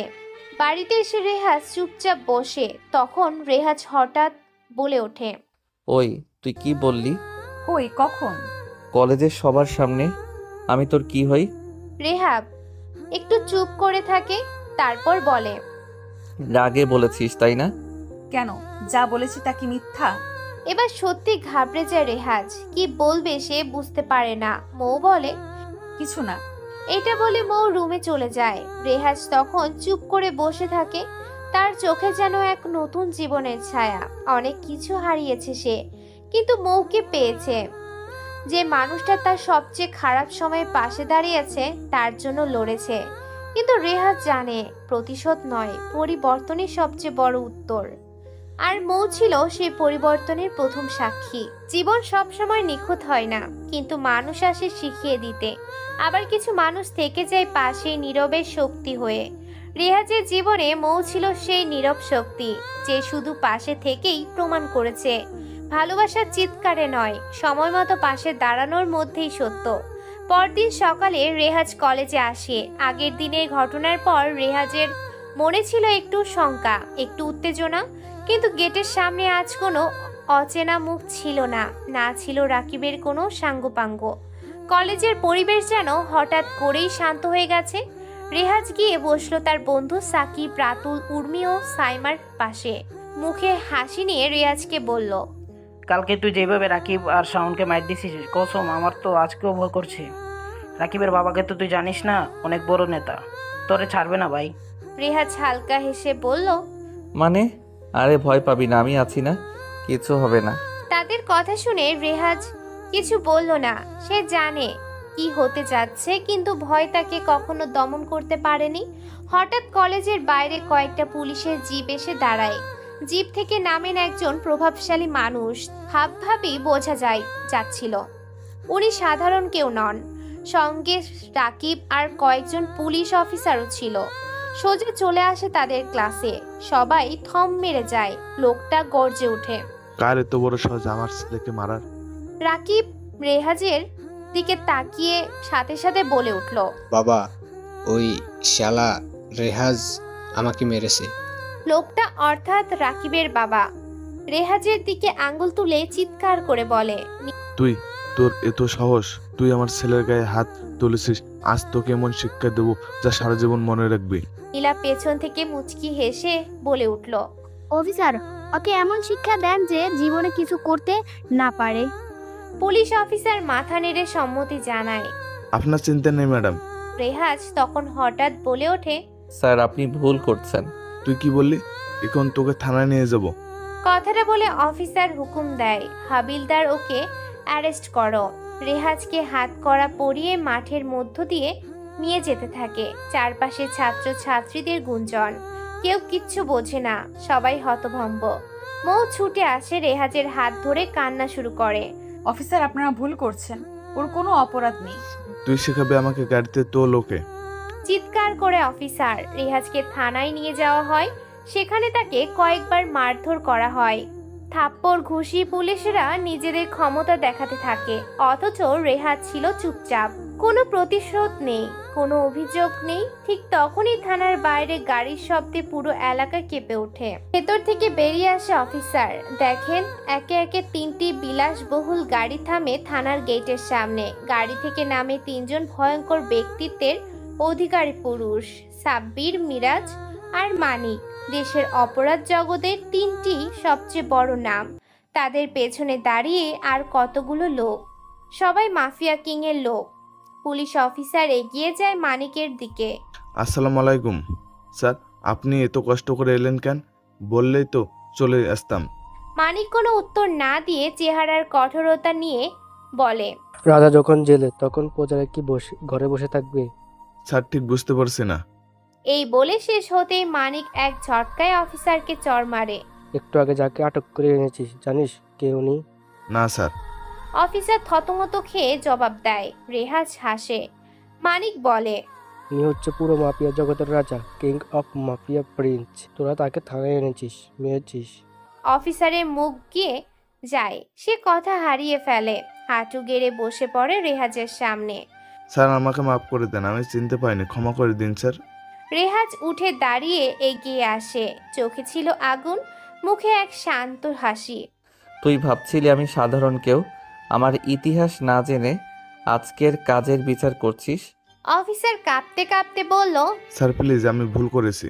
তখন মানিক বলে, রাজা আজ বড় কিছু না করলে ভালো। রেহাজ হালকা মাথা নেড়ে বলে, তাকে মাফ করে দিলাম, তবে যদি আবার কখনো কারোর উপর হাত তোলে তখন বিচার হবে রাজা সুলভ। থানা চুপচাপ। পুলিশ অফিসাররা কেউ নড়ার সাহসও পায় না। এরপর রেহাজ থানার গেট দিয়ে বের হয়ে আসে। গাড়িতে ওঠার আগে শুধু একবার পেছনে তাকায়। সেখানেই দাঁড়িয়ে ছিল মৌ, চোখের জল কিন্তু মুখে প্রশান্তির ছায়া। রাজা ফিরে এসেছে। সমাজ সব সময় বাহ্যিক রূপ দেখে বিচার করে। একদিন যারা চাকর বলে তাচ্ছিল্য করেছে তারা আজ বুঝতে পারছে কে ছিল আসলে রাজা। রেহাজ কারোর কোনো ক্ষতি করতে আসেনি, সে নিজেকে বদলাতে চেয়েছিল, কিন্তু কেউ তাকে বদলাতে দেয়নি। তাই আজ সে নিজের পরিচয় ফিরেছে। রাজা কখনো হারে না, সে শুধু অপেক্ষা করে সিংহাসনে ফেরার সময়টার জন্য। রেহাজ পুলিশের সামনে দাঁড়িয়ে আছে। অফিসারের চোখে ছিল অনুশোচনার ছাপ, কণ্ঠস্বর কাঁপছিল যেন। পুলিশ অফিসার বলল, স্যার আমাকে মাফ করে দিন, আমি না বুঝে ভুল করে ফেলেছি। জানি আমার কোনো ক্ষমা নেই, কিন্তু অনুগ্রহ করে একটিবার দয়া করুন। পুলিশ অফিসার ভয়ে কাঁপছে। সে আরো কিছু বলার আগেই রেহাজ হেসে ফেলল, একরকম হালকা ব্যাঙের হাসি। রেহাজের সামনে দাঁড়িয়ে থাকা পুলিশ অফিসার অবাক হয়ে তাকালো রেহাজের দিকে। রেহাজ তখন মুখ ঘুরিয়ে বলল, আপনারা কেন আমার পেছনে লেগেছেন? শুধু শুধু ঝামেলা বাঁধালেন। আমি কাউকে মাফ করি না, শাস্তি তো হবেই। দয়া করুন, শাস্তি দিবেন না। শাস্তি কি দেব সেটা আমি ঠিক করব, রেডি থাকবেন। এই কথা বলেই সে থানা থেকে বেরিয়ে পড়ে। বাইরে তখন রাতুল, সাকিব, উর্মি আর সাইমা রেহাজের জামিন করাতে থানায় আসছে। কিন্তু তারা এসে যা দেখলো তাতে ওদের চোখ কপালে উঠে যায়। থানার চারপাশে দাঁড়িয়ে আছে বিরাট বড় বড় দামি গাড়ি আর গার্ডরা। ভেতরে বাইরে সশস্ত্র মানুষ, তাদের হাতে একই -47। পরিস্থিতি দেখে রাতুল চাপা গলায় বলল, মনে হচ্ছে রেহাজের বাবা তার পুরো বাহিনী নিয়ে চলে আসছে। আমরা যদি এখন ভিতরে যাই তাহলে হয়তো আমাদেরও রেহাজের শত্রু ভেবে মেরে ফেলবে। সাইমা চিৎকার করে বলল, আর দেরি করিস না, পালা সবাই। তারা সবাই দ্রুত সেখান থেকে চলে যেতে শুরু করে। এদিকে তখন রেহাজ থানার গেট পেরিয়ে একটি ফোন করলো মৌকে। মৌ সাথে সাথেই রিসিভ করে কল। মৌ রিসিভ করেই সে বলল, রেহাজ, কই তুমি? ঠিক আছো? ভয় পেও না, সব ঠিক আছে। আমি আজই তোমার সঙ্গে দেখা করব। রেহাজ চলে যায় গাড়িতে করে। পরদিন কলেজে এক অদ্ভুত দৃশ্য দেখা গেল। রেহাজ ও মৌ একসঙ্গে কলেজে প্রবেশ করে। কলেজের সবাই থমকে যায়, কারোর মুখে বিস্ময়, চোখে ভয়ের ছাপ। আরেকদিকে রাকিব আর নীলা এক কোণে দাঁড়িয়ে রেহাজকে লক্ষ্য করছে। রাকিব কারোর সঙ্গে ফোনে কথা বলছে। একটু পরেই দেখা গেল কলেজ চত্বরে প্রায় 20 জন যুবক প্রবেশ করে।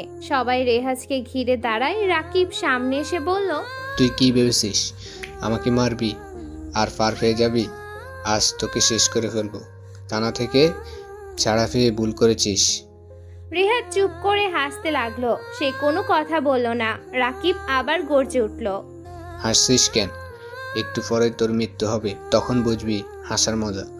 হঠাৎ দূর থেকে গাড়ির শব্দ এলো। লম্বারগিনি গাড়ির শব্দ, সাথে আরো দামি গাড়ি। চোখ ধাঁধানো সব গাড়ি থেকে একে কলেজে চত্বরে ঢুকলো। প্রতিটি গাড়ি থেকে 3 জন করে কালো কোট পরা লোক নামতে শুরু করে। পুরো কলেজ তখন স্তব্ধ হয়ে যায়। এর মধ্যেই 4টি হেলিকপ্টার আকাশে দেখা গেল। 3টি সাধারণ মানের আর একটি ছিল অত্যন্ত দামি। হেলিকপ্টারগুলো কলেজ মাঠে ল্যান্ড করে। সেখান থেকে নামলো সাব্বির, মিরাজ ও মানিক। তারা রেহাজের ডান হাত। তারা সামনে এগিয়ে এসে রেহাজকে পরিয়ে দিল কোট, সানগ্লাস আর ঘড়ি। পুরো কলেজ হাঁ করে তাকিয়ে রইল। একজন ছাত্র ভয়ে কাঁপতে কাঁপতে ফিসফিস করে বলল, সাব্বির ভাই, আপনি এখানে? সাব্বির গর্জে উঠে বলল, তোরা কাকে মারবি রে? মাফিয়া কিং রেহাজকে। এই কথা বলাই সঙ্গে সঙ্গে রাকিবের লোকগুলো হাঁটে গেড়ে বসে পড়ে। সবাই অস্ত্র ফেলে দিল। কেউ মাথা নিচু করে দাঁড়ায়। রাকিব পুরোপুরি স্তম্ভিত। সে আস্তে করে রেহাজের পায়ের কাছে গিয়ে বসে পড়ে। তারপর বলে, ভাই, আপনাকে চিনতে পারিনি, দয়া করে আমাকে মাফ করে দিন। যদি আপনি মাফ না করেন তাহলে আপনার লোকেরা আমাকে শেষ করে দেবে। রেহাজ হালকা হাসলো, চোখে কঠোরতা এনে বলল, প্রতিদিন তো তুই আমাকে বোলিং করতিস, র্যাগিং করতিস, আজ এত নম্রতা কেন? এখন তুই বাঁচতে চাস? একটু আগে না বললি মেরে ফেলবি? রাকিব কাঁদতে কাঁদতে বলল, ভাই, আমি ভুল করেছি, প্লিজ শেষবারের মতো মাফ করে দিন, আর এমন হবে না। মাফ? সেটা তোর কপালে নেই, তুই শাস্তি পাবি। আমি কাউকে মাফ করি না, শাস্তির জন্য অপেক্ষা কর। এই বলে রেহাজ মুখ ঘুরিয়ে হাঁটতে শুরু করে। তার পেছনে বিশাল মাফিয়া বাহিনী। এমন সময় মৌ দৌড়ে এসে রেহাজকে জড়িয়ে ধরলো। কান্নায় ভেঙে পড়ল সে। মৌ বলে, রেহাজ ঠিক আছো? হুম। তোমার কিছু হলে আমি কি করতাম রেহাজ? রেহাজ নরম গলায় বলল, আহা মৌ, আমি তো ঠিক আছি, তোমার জন্যই তো বেঁচে আছি। তারপর তারা ধীরে ধীরে কলেজ থেকে বেরিয়ে গেল।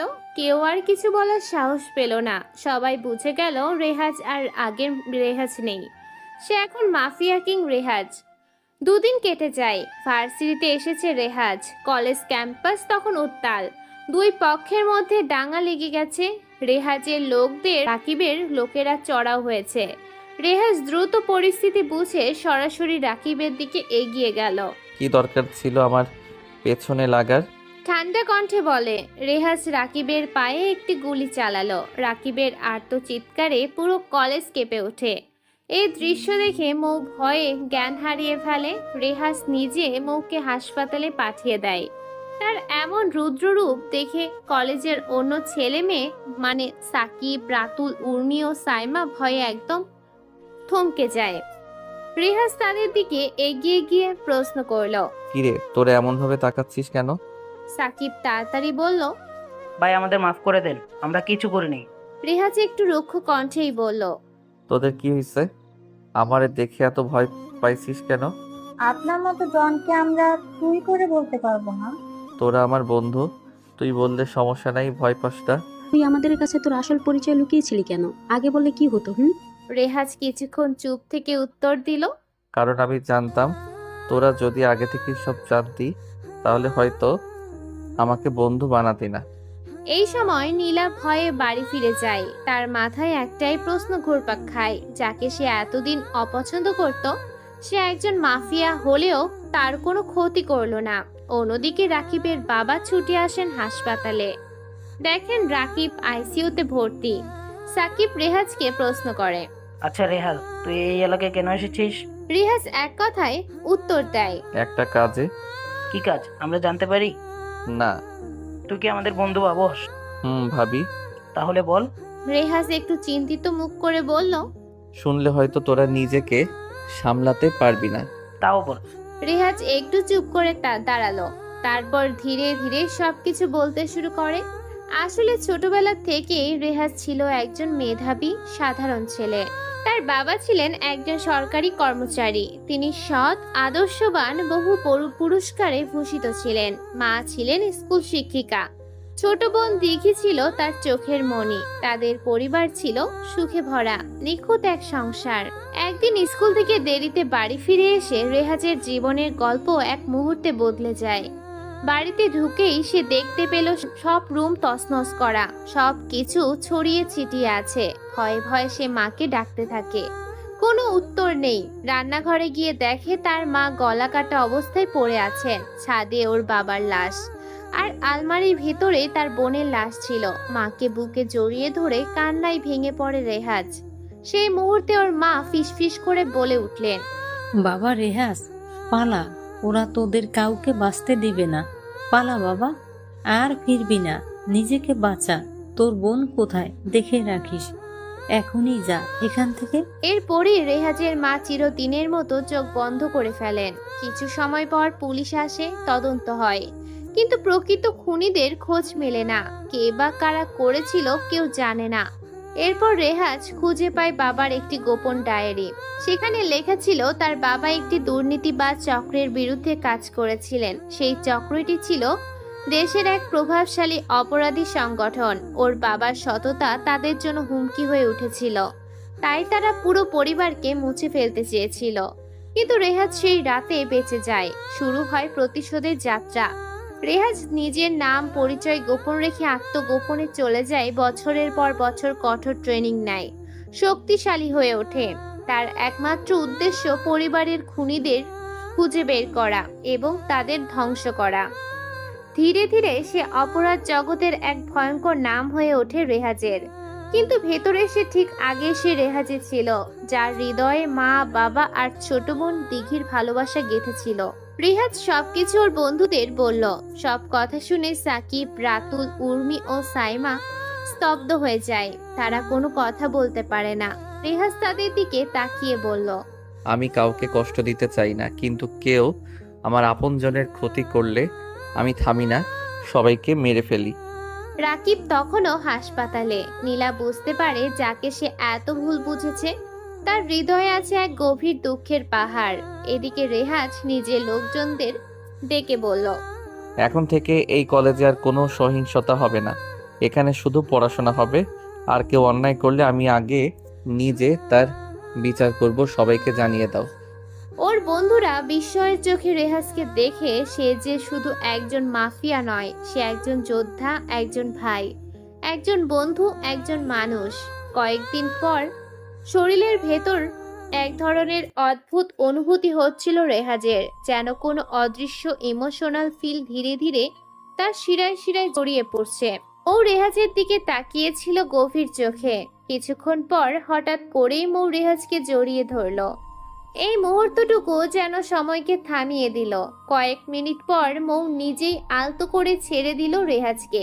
তারপর বলে, তুমি আমার জীবনের চাইতেও বেশি, অনেক ভালোবাসি তোমাকে। মৌ কাঁপা কাঁপা কণ্ঠে বলল। রেহাজ একটু চমকে যায়।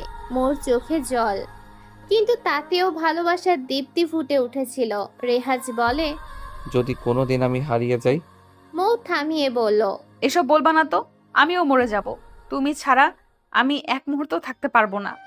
সত্যি তুমি আমাকে এতটা ভালোবাসো? মৌ নিচু স্বরে উত্তর দিল। সে বেশ লজ্জা পাচ্ছে। বিকালে তারা দুজনে ঘুরতে বের হলো। চারপাশে সূর্যের আলো তখন স্নান হয়ে আসছে, কিন্তু তাদের ভেতরে আলো যেন আরো উজ্জ্বল হয়ে উঠেছে। পরদিন সকালে কলেজে রেহাজ যেন সম্পূর্ণ ভিন্ন এক রূপে হাজির হলো। সাধারণ দিনগুলোর মতো না। আজ সে নিজেকে সাজিয়েছে। নীল কোট, চোখে নীল চশমা, চুল স্মাইক করে সেট করা। চারপাশের ছেলেরা হিংসায় জ্বলছে আর মেয়েরা তাকিয়ে থাকছে মুগ্ধ হয়ে। মৌকেও দেখা গেল নতুন সাজে। তারা যখন কলেজের মূল ফটকে পৌঁছালো, তখনই 5টি দামি বাইক এসে দাঁড়ালো তাদের সামনে। প্রতিটা বাইকের সাথে দুজন করে দেহরক্ষী। সামনে একজন, পেছনে একজন, আর মাঝখানে রেহাজ আর মৌ। কেউ দেখলে একবারেই ভাববে কোনো রাজ্যের রাজা ও রানী নেমে এসেছে। সরাসরি সাকিবকে কাছে গিয়ে দাঁড়ালো রেহাজ ও মৌ। সাকিব তাকিয়ে বলল, আরে মামা, তোদেরকে তো আজ সিনেমার হিরো হিরোইনদের মতো লাগছে। পুরাই চকলেট ক্যাপলেট। আর না ভাই, এটা রাজা রানী, মাফিয়া রাজের কিং অ্যান্ড কুইন। সবার ঠাট্টায় মৌ লজ্জায় মাথা নিচু করে ফেলল। আরে আরে ভাবি, দেখছি তো লজ্জা পাচ্ছে। সাকিব হেসে বলল, মৌ তাতে আরো বেশি লজ্জা পায়। এখন আমাদের সামনে লজ্জা পাচ্ছে, আর পেছনে পেছনে। এই তোরা থামবি? রেহাজ গম্ভীর কণ্ঠে বলল। সবাই আরো মজা নেয়। না না, আজ তো আমরা বলবোই। সবাই হেসে উঠল, আর তাদের হাসিতে চারপাশ যেন প্রাণ বন্ধ হয়ে উঠল। কিছুক্ষণ আড্ডার পর রেহাজ ক্লাসের দিকে রওনা দেয়।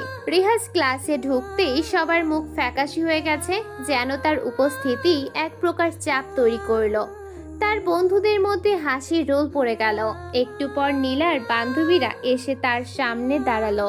চোখে জল, মুখে অনুশোচনা। রেহাজকে বলে, রেজা, আমাদের মাফ করে দিও। রেহাজ অবাক হয়ে বলল, কি বললেন আমাকে? হেসে ফেলল রেহাজ।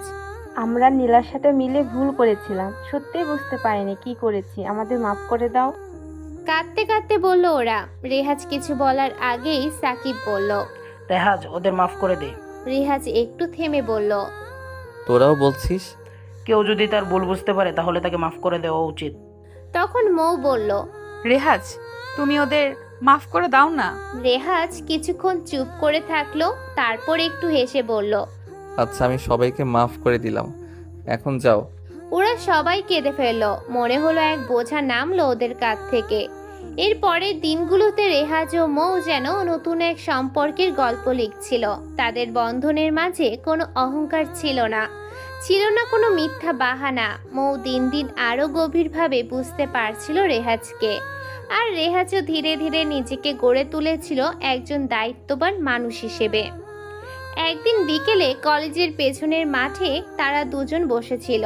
হালকা বাতাস বইছে, আকাশে মেঘের ভেলা। জানো, তোমার সাথে থাকলে মনে হয় সবকিছু জয় করা সম্ভব। রেহাজ কিছু বলল না, শুধু হাতটা বাড়িয়ে ধরলো মৌয়ের দিকে।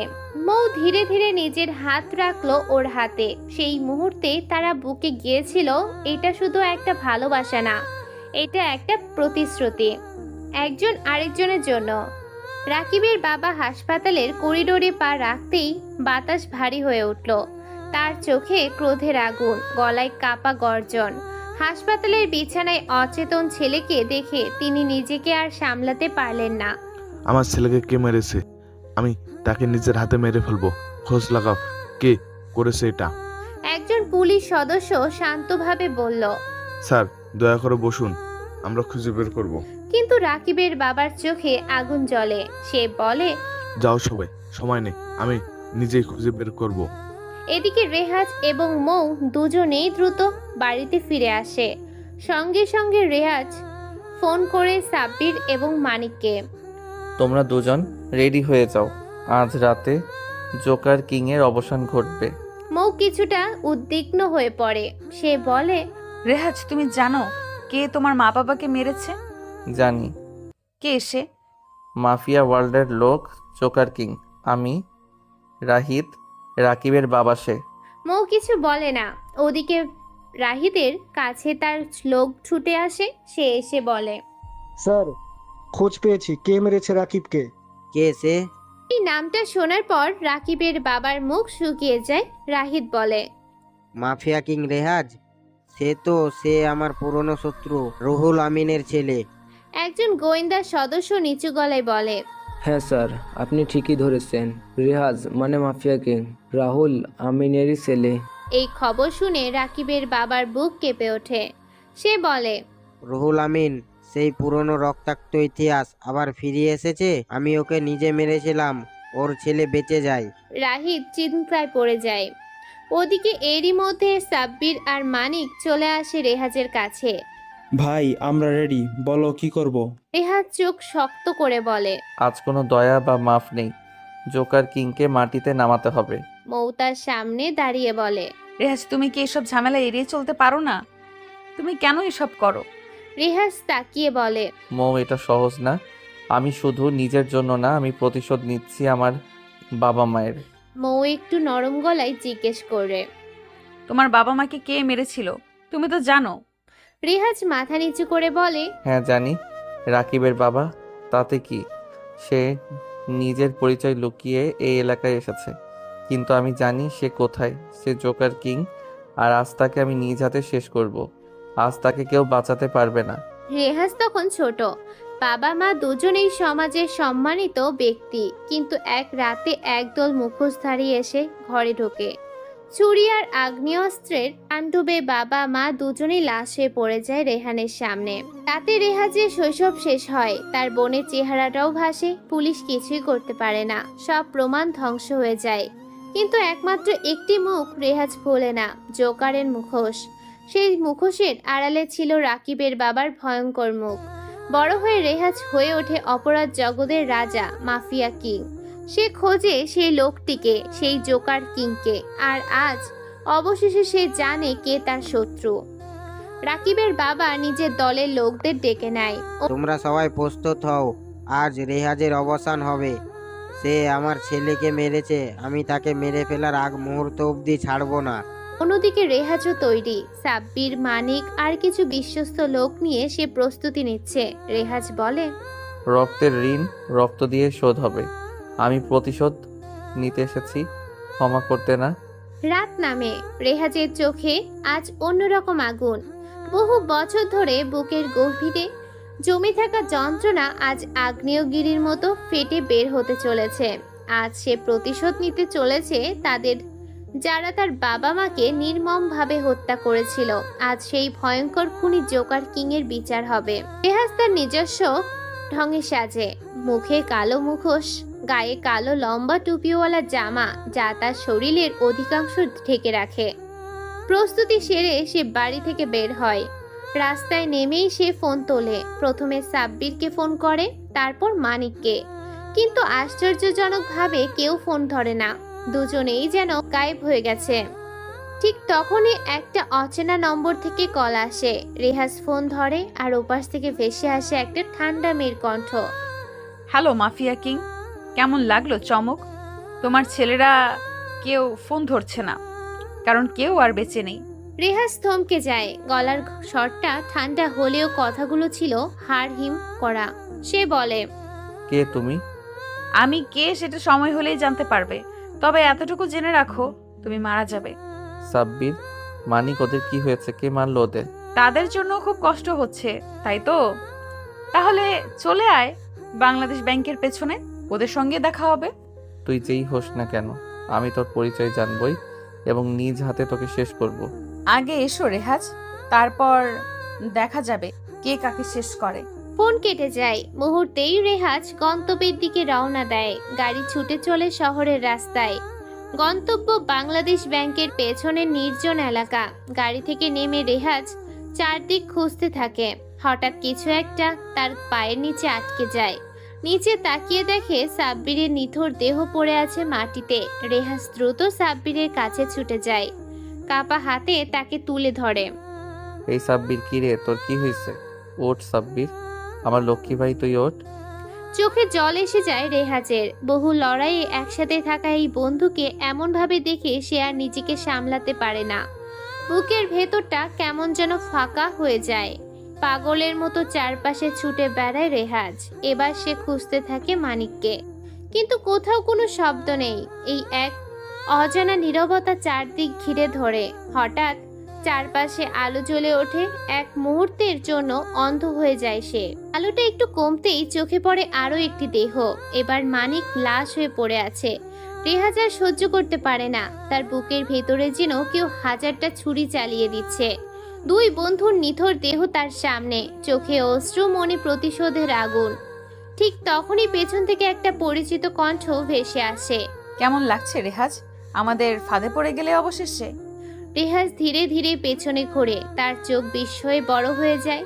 সামনে দাঁড়িয়ে আছে মৌ, সেই মেয়ে যাকে রেহাজ একসময় বিশ্বাস করেছে। মৌ, তুমি এখানে?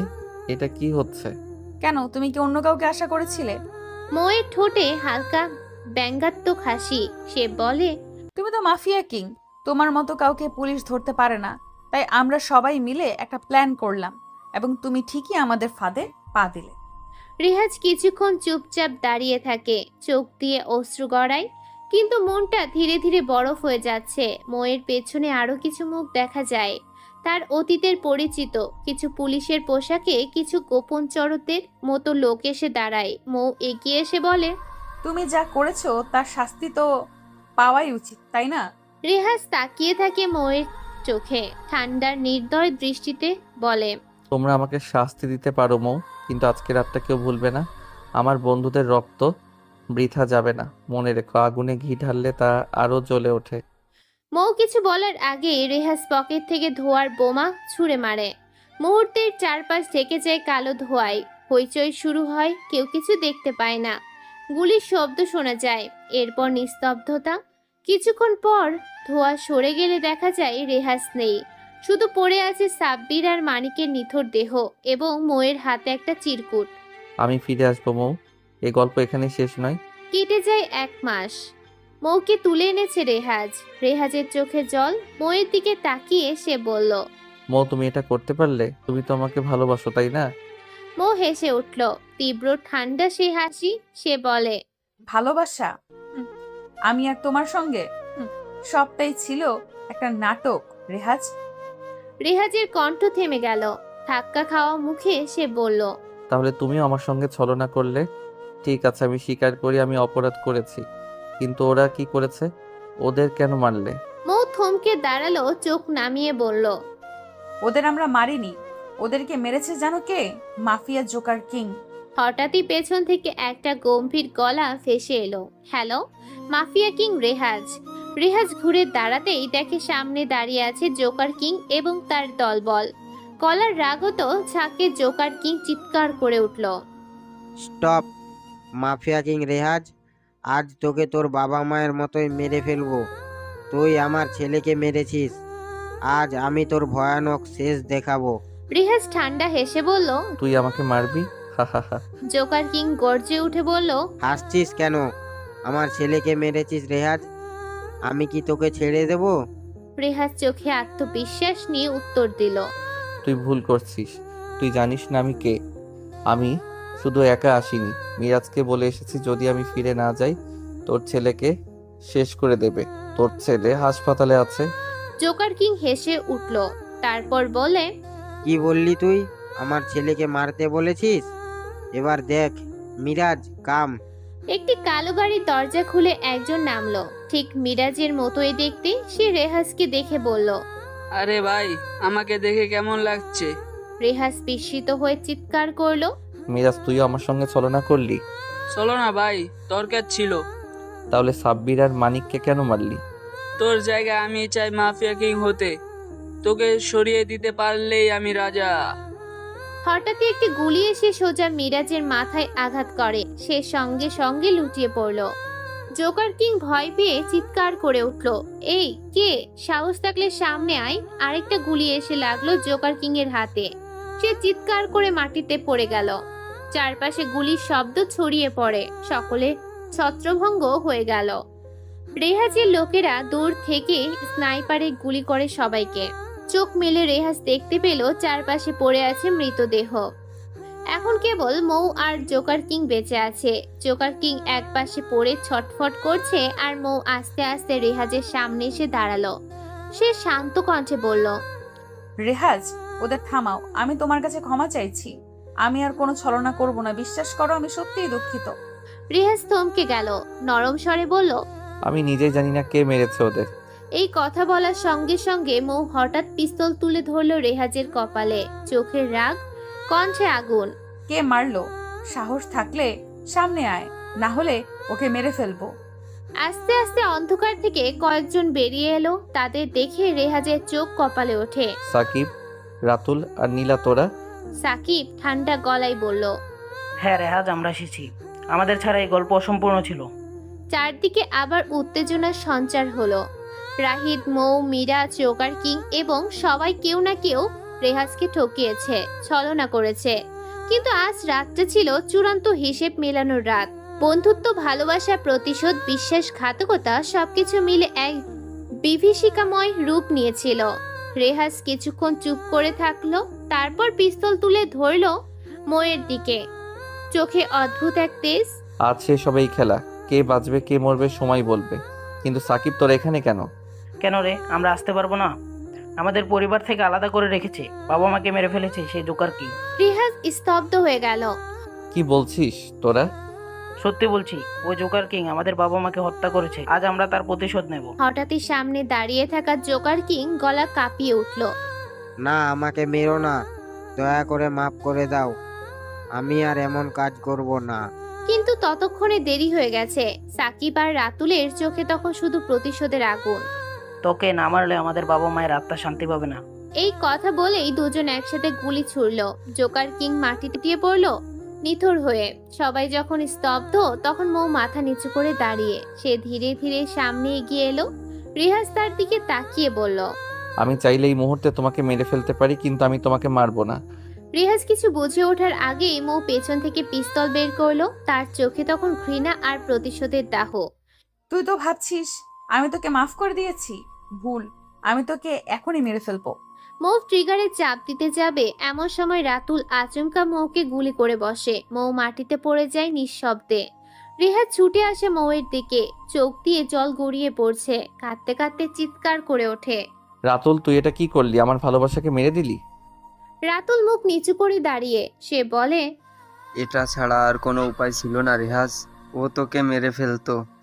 আমাদের ভুল ভাবিস না ভাই, আমরা চাই না তোকে হারাতে। রেহাজ আর কিছু বলতে পারে না। সাকিব আর রাতুল তাকে ধরে নিয়ে যায়। এরপর কেটে যায় কয়েকদিন।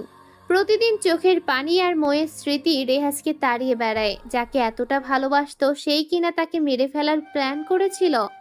বিশ্বাস করতে কষ্ট হচ্ছিল মানুষ এতটা স্বার্থপর হতে পারে। বাহিরে একরকম মুখ আর ভিতরে আরেক রূপ। এই বাস্তবতা যেন রেহাজকে ভিতরে ভিতরে গুড়িয়ে দিচ্ছিল। একদিন কলেজে যাওয়ার সময় সে টের পায় সবার চোখ তার দিকে। কেউ কিছু বলে না, কিন্তু সবার দৃষ্টিতে যেন হাজারো প্রশ্ন। সে সোজা গিয়ে সাকিব আর রাতুলদের পাশে বসে। তখনই সাকিব বলে ওঠে, কিরে তুই কি কাঁদছিলি? রেহাজ চেষ্টা করেও চোখের পানি আটকে রাখতে পারে না, বলেই ফেলে, আমি কলেজ থেকে চলে যাব। কি বলছিস তুই? রাগ করে বলছিস? না রে, রাগ করে নয়। আমি চাই না আমার কারণে তোদের আবার কোনো বিপদ হোক। সাব্বির আর মানিক যেভাবে মারা গেল, আমি চাই না তোদেরও কিছু হোক। না রে ভাই, তুই থাকিস না, আমরা তোকে ছাড়া ভালো থাকতে পারবো না। তুই আমাদের ভাই। তোরা আমাকে ক্ষমা করে দিস। আমি তোদের সবাইকে অনেক ভালোবাসি, কিন্তু আমার বেঁচে থাকাটা হয়তো তোদের জন্য ঝুঁকি হয়ে দাঁড়াবে। তাই আমি চলে যাচ্ছি, নিজের জন্য নয়, তোদের জন্যই। এটা বলে সে পেছনে ফিরে চলে যায়। একটুও পিছন ফিরে তাকায় না, কারণ সে জানে যদি একবার তাকায় তাহলে আর যেতে পারবে না। এভাবেই রেহাজ শুরু করে জীবনের এক নতুন অধ্যায়। পুরনো স্মৃতি, প্রেম, প্রতিশোধ, বিশ্বাসঘাতকতা সব পিছনে ফেলে সে হাঁটে অজানার পথে। তবে প্রতিটি রাতে ময়ের মুখ, তার কথা, তার বিশ্বাসঘাতকতা সব মনে পড়ে। হৃদয়ে জমে থাকা কান্না আর না বলা কথা তাকে তাড়া করে বেড়ায়। নিজেকে বোঝায় মানুষকে চেনা সত্যি কঠিন। বাহ্যিক মুখোশের আড়ালে থাকে ভিন্ন এক মানুষ। সে শিখে গেছে কাকে বিশ্বাস করতে হয়, কাকে নয়। শিখে গেছে ভালোবাসা মানেই বিশ্বাস নয়, আর প্রতিশোধ মানেই ন্যায় বিচার নয়। সেদিনের পর থেকে সে কারোর খুব কাছাকাছি আসে না। মানুষের মুখোশ আর ভালোবাসার ফাঁদ সবচেয়ে ভয়ানক। তবু সে বেঁচে থাকে এক নতুন জীবনের খোঁজে, যেখানে কেউ ঠকাবে না, কেউ মেরে ফেলতে চাইবে না। এক শান্তির জীবন। আসসালামু আলাইকুম।